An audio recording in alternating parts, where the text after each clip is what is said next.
Un porteur d'eau transportait 2 cruches suspendues aux extrémités d'une pièce de bois reposant sur ses épaules.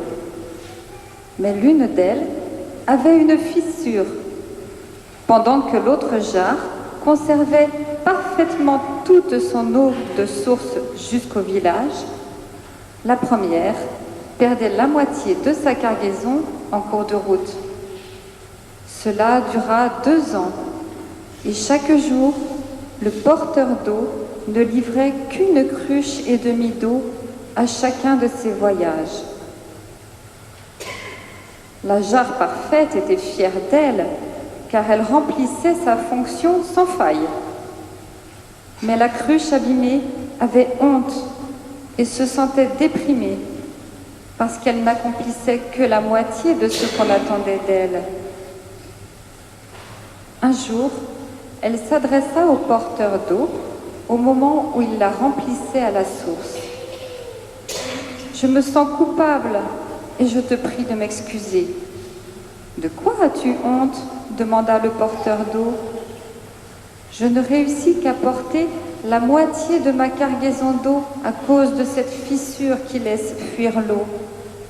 Par ma faute, tu fais tous ces efforts, mais tu ne livres que la moitié de l'eau. Tu n'obtiens pas le fruit de tes efforts à cause de moi. » Le porteur d'eau, touché de cette confession, lui répondit : « Ne songe plus à ça. Et pendant que nous retournerons à la maison, regarde les fleurs magnifiques au bord du chemin. »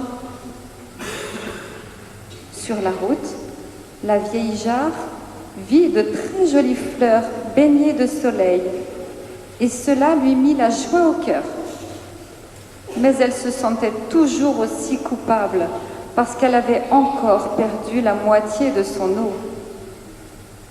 Le porteur d'eau dit alors à la cruche : « T'es-tu rendu compte qu'il n'y avait de belles fleurs que de ton côté du chemin, et presque aucune de l'autre côté ?